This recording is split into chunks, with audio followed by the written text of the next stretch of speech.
सुंदर तिवारी जी, कल लालू यादव से करीबन 9-10 घंटे ईडी की पूछताछ की और आज तेजस्वी यादव का भी ईडी में बुलाता है। देखिए, ये तो हद कर दी जांच एजेंसियों ने।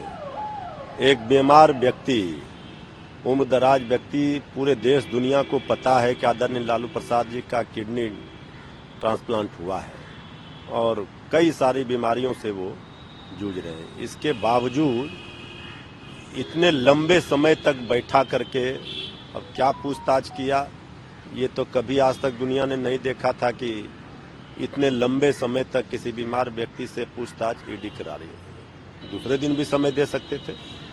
तो ये एक प्रकार से जो टॉर्चर कहता है मानसिक रूप से, विपक्षी दलों के नेताओं को जो मजबूती के साथ बीजेपी के नीतियों का विरोध कर रहे हैं, बीजेपी के पास इसका जवाब नहीं है, तो जांच एजेंसियों के माध्यम से उन सभी विपक्षी नेताओं को परेशान किया जा रहा है। उसमें आदरणीय लालू प्रसाद जी तो प्रमुख रूप से लंबे समय से ये किया जा रहा है।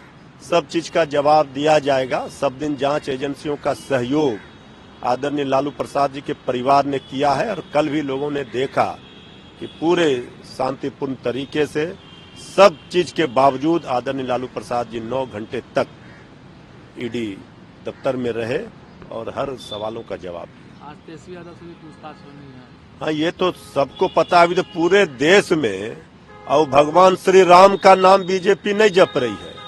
हम लोगों को लगा था कि भगवान राम प्रकट हुए हैं, प्राण प्रतिष्ठा हुआ है, तब अब ये क्या कर रहे हैं, सभी विपक्षी नेताओं को जांच एजेंसियों के माध्यम से परेशान कर रहे हैं। उनको पता है कि अब भगवान राम से भी उनको वोट नहीं मिलना है।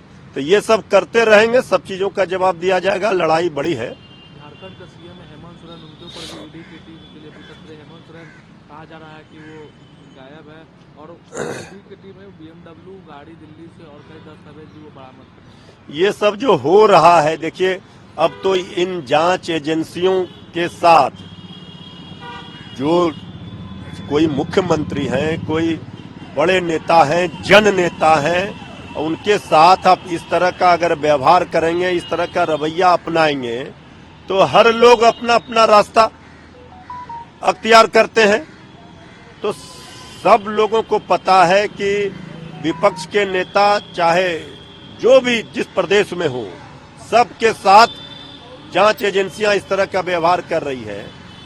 तो सब लोगों ने संयमित रूप से सहयोग किया है, लेकिन बीजेपी को ये भी नहीं भूलना चाहिए कि ये जांच एजेंसियां परमानेंट आपकी सरकार के बीजेपी के प्रकोष्ठ बनकर नहीं रहेंगे। ये बदलेंगे और जब सत्ता से बेदखल बीजेपी होगी तब यही जांच एजेंसियां उनके घर में इसी तरह जाएंगी। राहुल गांधी का है वो न्याय यात्रा है, वो बिहार है, आज राहुल गांधी भी आ रहे, खड़गे भी आ रहे। क्या लगता है कि न्याय यात्रा जिस तरीके से कोलकाता में जा रहे हैं, तो ममता बनर्जी आज बिहार में आने से पहले नीतीश कुमार भी अलग हो गए, तो कैसे देख रहे हैं इस पूरे न्याय यात्रा? नहीं, देखिए, न्याय यात्रा में राहुल गांधी जी को व्यापक जन समर्थन मिल रहा है और राहुल गांधी जी एक मजबूत विपक्ष के नेता के रूप में बीजेपी को समय समय पर बीजेपी का पोल खोलने का काम किए। आज बिहार में उनकी यात्रा है, बंगाल, जहां भी उनकी यात्रा हो रही है, जन समर्थन मिल रहा है। बहुत लोग आशा और उम्मीदों से देख रहे हैं और तमाम विपक्ष के नेता पूरी मजबूती के साथ एकजुट होकर के इंडिया गठबंधन जो बना है वो बीजेपी का सफाया करने के लिए संकल्पित है। कांग्रेस के अध्यक्ष मल्लिकार्जुन खड़गे, उन्होंने कहा है कि अगर मोदी 2024 में चुनाव जीतते हैं तो भारत में अब चुनाव नहीं होंगे, जैसे स्थिति लगातार है वहां पर हो रहा है। नहीं, तो ये तो साजिश चल ही रही है। इसकी आशंका तो हमारे नेता ने भी व्यक्त किया है।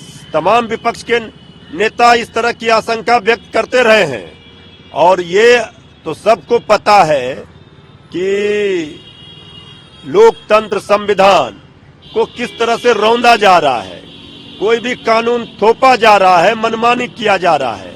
तो इस बार तो आशंका लोगों को है, इसलिए जनता, पूरा देश का नौजवान, किसान, मजदूर, गरीब, सबने कमर कस लिया है कि इस बार भाजपा मुक्त भारत होकर रहेगा। अरविंद केजरीवाल ने कहा कि नीतीश कुमार के एनडीए में शामिल होने से इंडिया गठबंधन को फायदा होगा और बिहार को बहुत बड़ा नुकसान होगा। बिल्कुल सही बात कहा है, क्योंकि लोग जो विश्वसनीयता थी उस पर संदेह था उस पर कहीं न कहीं लोगों को डाउट था। तो आदरणीय नीतीश कुमार जी सही समय पर छोड़कर चले गए, डूबती नाव पर सवार हो गए। तो इंडिया गठबंधन में जो लोग भी गैर भाजपा विपक्षी दल हैं, वो सारे मजबूत इरादों के साथ, फौलादी इरादों के साथ भाजपा का सफाया करेंगे। आदरणीय नीतीश कुमार जी भले इधर आए थे, लेकिन उनका दिल और मन बीजेपी के साथ ही था, इसलिए वो चले गए तो चले गए, लेकिन अब वो गए हैं तो भाजपा भी दिल्ली से जाएगी।